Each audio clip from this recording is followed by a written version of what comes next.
मैं बलजिंदर कौर नागरी एकेडमी में आपका स्वागत करती हूँ। आज हम कक्षा 9 के क्षितिज पुस्तक के पाठ ग्रामश्री का हम अध्ययन करेंगे, जिसके कवि आप देखेंगे कि सुमित्रानंदन पंत जी हैं। उनका जीवन परिचय और आप देखेंगे कि उसका भावार्थ जो है उस पर उसका पूर्णतया विश्लेषण किया जाएगा। जीवन परिचय कवि का इस प्रकार से है कि सुमित्रानंदन पंत जी देखिए प्रकृति के कवि माने जाते हैं, ठीक है। और जिस स्थान पे उनका जन्म हुआ है वो कौसौनी गांव है। तो जीवन परिचय इस प्रकार से है कि पंत जी का जन्म जो है 20 मई 1900 उत्तरांचल के अल्मोड़ा जिले के कौसानी गांव में हुआ। उनकी शिक्षा देखिए बनारस और इलाहाबाद में हुई है। छायावादी कविता के प्रमुख स्तंभ रहे हैं। मृत्यु सन 1977 में उनका जो है आप देख रहे हैं कि देहावसान हुआ है। और रचनाएं जो है छायावाद, प्रगतिवाद एवं अरविंद दर्शन से वे आप देखते हैं बहुत प्रभावित थे। ग्रंथ वीणा, गुंजन, पल्लव, ग्रामीण युगान, स्वर्ण किरण, स्वर्ण धूल, कला और बूढ़ा चांद, लोकायतन, चिदम्बरा आदि की प्रमुख उनकी कृतियां हैं।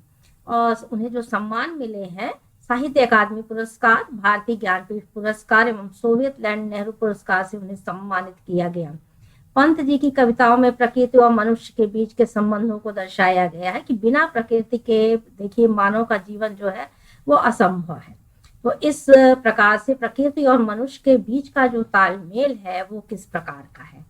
उनका शिल्प और सौंदर्य की दृष्टि से भी उनके काव्य में चार चांद लग गए हैं।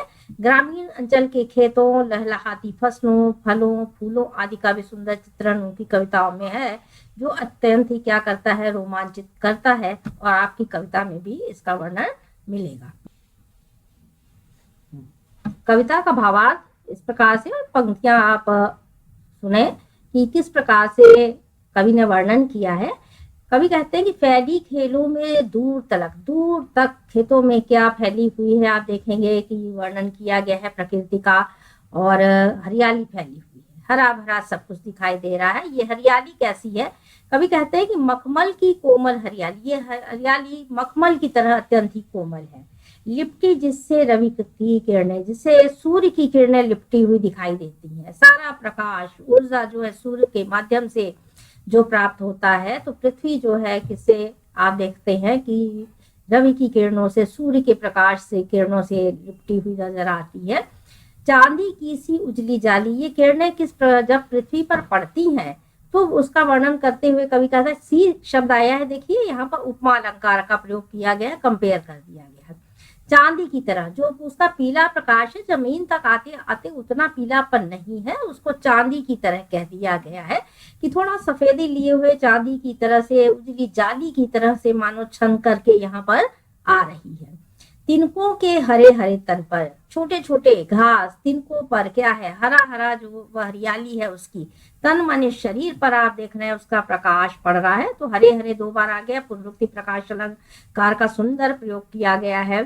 फिर हरित रुधिर है रहा झलक, किस प्रकार से, रुधिर आप कहते हैं रक्त को, वैसे कवि कह रहा है कि ऐसा लग रहा है कि उनके अंदर ये हमारे भी शरीर में रक्त का संचार के बिना आप देखते हैं कि मानो शरीर में ऊर्जा नहीं रह सकती, शरीर में रक्त का होना अति आवश्यक है। कवि को ये लग रहा है कि उनके भीतर भी क्या हो रहे हैं, उनकी भी नसों में हरे रंग का कोई रक्त प्रवाहित हो रहा है, झलक रहा है। तो ह वर्ण की आवृत्ति की वजह से यहाँ पर आप देखेंगे कि अनुप्रास अलंकार की छटा दिखाई देती है। श्यामल भूतल पर झुका हुआ, धरती को कैसा, भूतल जमीन को कैसा, कवि ने कह दिया कि श्यामल जो है, थोड़ा सा श्यामल पन है उसमें, थोड़ी सी हल्की सी कालिमा है जो पृथ्वी की मिट्टी है उस पर क्या झुका हुआ है, आकाश झुक गया है, दिखाई दे रहा है ऐसा। नभका चिर निर्मल नील फलक, नीले आकाश, निर्मल और नील में न वर्ण की आवृत्ति हुई है, आप देखेंगे तो अनुप्रास अलंकार है। नभ जो है, आकाश जो है, ऐसा लग रहा है कि उसने नीले रंग की चादर ओढ़ ली है और वो पृथ्वी को क्या कर रहा है, पृथ्वी पर झुक गया है। दूसरा पैराग्राफ है, रोमांचित सी लगती अवस्था, जब हरी भरी धरती रहेगी, उसके ऊपर आप देखेंगे हरियाली रहेगी तो पृथ्वी भी खुश है, रोमांचित हो रही है। आई जो गेहूं में बाली, क्या क्या हमारे यहाँ फसलें जो उत्पन्न होती है आप देखेंगे उन्हीं से घास इत्यादि तो उत्पन्न होते ही हैं। लेकिन हमारी जो फसलें हैं, अनाज हैं, जिनसे हम पेट भरते हैं अपना, उन चीजों का कितना महत्व है। तो कवि कहते हैं कि सारी पृथ्वी जो है, हमारी मातृभूमि जो है, वसुधा जो है, वह रोमांचित हो जाती है जब क्या होती है, गेहूं में बालियां आ जाती हैं। अरहर सनई की सोने की, अरहर की खेती की जाती है, सनई जिससे आप रस्सी बनाती है उसको कहते हैं। तो सनई का जो रंग होता है वो थोड़ा सा पीलापन लिए हुए सुनहरा होता है, इसलिए कवि कहते हैं अरहर और सनई के जो आप खेत हैं ऐसे दिखाई दे रहे हैं जैसे सोने के हों। तो फसलें अगर उत्पन्न नहीं होती, देखिए तो कहीं पर भी देश की जो आर्थिक स्थिति है वो भी सही नहीं होती है। ठीक है, तो इसलिए सोने की तरह ही इनको माना जाए कहीं तो बेहतर होता है। किंकणियां है शोभाशाली, किंकणियां कहते हैं सोने की करधनी कह दिया गया। ऐसा लगता है कि चारों तरफ जब ये फसलें उत्पन्न होती हैं, उनकी जो सुंदरता है कवि को सोने की किंकणियों की तरह, करधनी की तरह ये पृथ्वी पर सुशोभित दिखाई देती हैं, जो शोभा उसकी बढ़ाती हैं। उड़ती भीनी तैलाक्त गंध, यही फसलें नहीं अपितु कौन सी, तेल वाली जो फसलें हैं, तैलाक्त जो गंध है, तेल की जो खुशबू है जिसे आप कहते हैं, वो भी दिखाई देती है। तो वो फसलें कौन सी है, फूली सरसों पीली पीली। तो आप देखेंगे कि गेहूं के साथ में सरसों का बोया जाना भी होता है, तो सरसों भी चारों तरफ पीली पीली फूली हुई दिखाई देती है।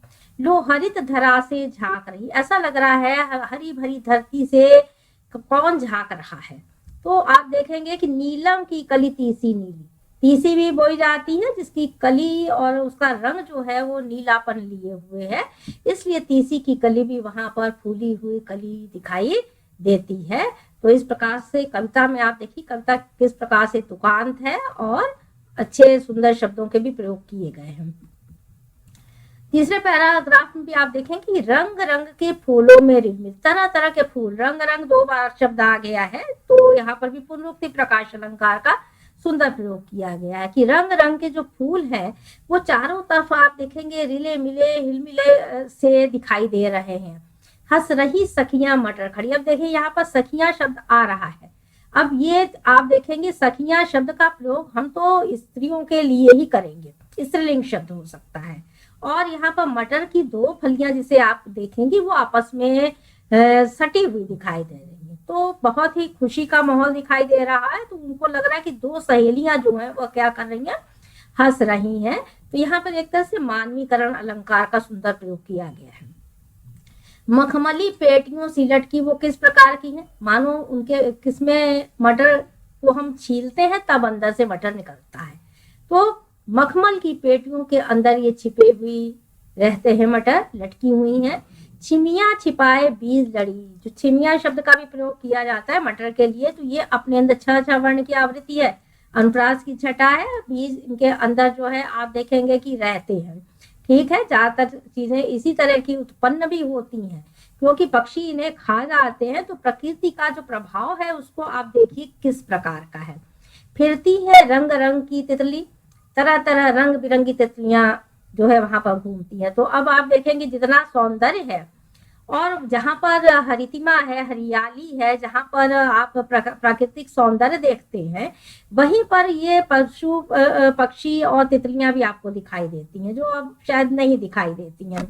रंग रंग के फूलों पर सुंदर तरह तरह के फूल उत्पन्न होते हैं, उनके ऊपर ये रंग बिरंगी तितलियां घूमती दिखाई देती हैं। फूले खिलते हैं फूल स्वयं, ऐसा लगता है कि फूल खुशी के मारे खुद स्वयं फूल उठे, उड़ उड़ वृतों से वृतों पर, कहां पर, एक डाल से दूसरी डाल पर चले जाते हैं, उड़ते हुए दिखाई देते हैं। पुनरुक्ति प्रकाश अलंकारों के प्रयोग किए गए हैं। अब रजत स्वर्ण मंजरियों से लद गई आम तरु की डाली, तरु देखिए एक तो पर्यायवाची शब्दों के कितने सुंदर प्रयोग कवि ने किए हैं, ये आप देख रहे हैं। रजत कहते हैं चांदी को और स्वर्ण आप कहते हैं सोने को, तो शब्दों के अर्थ भी साथ साथ में ये एक्सप्लेन किए जा रहे हैं। और मंजरी कहते हैं आम के बौर को, समझ रहे हैं। तो इस प्रकार से आप देखेंगे आप जब आम के पेड़ में जब बौर लग गया है तो कवि को ऐसा लग रहा है कि उसमें क्या दिखाई दे रहा है कि सोने की तरह, चांदी की तरह मंजरियों से पेड़ जो है वो लद गया है, सुशोभित हो रहा है, सुंदर लग रहा है। लद गई आम तरु की डाली, किसके, तरु माने वृक्षों के, आम के पेड़ों की डालियां पूरी तरह से क्या हो चुकी हैं, लद गई हैं। झड़ रहे ढाक पीपल के दल, दल माने पत्ते होता है, और ढाक एक वृक्ष है जिसका वजह की जो पत्ते जो है आप देखेंगे, अगर थोड़ा सा पतझड़ आ गया है तो वहां पर इनके पत्ते जो है वो क्या हो रहे हैं, झड़ जा रहे हैं। हो उठी कोकिला मतवाली, आम का के सीजन में आम का बौर लगने पर ही आप कोयल की ध्वनि सुनाई देने लगती, आवाज सुनाई देने लगती, तो कोयल क्या हो जाती है, अत्यंत ही मतवाली हो उठती है।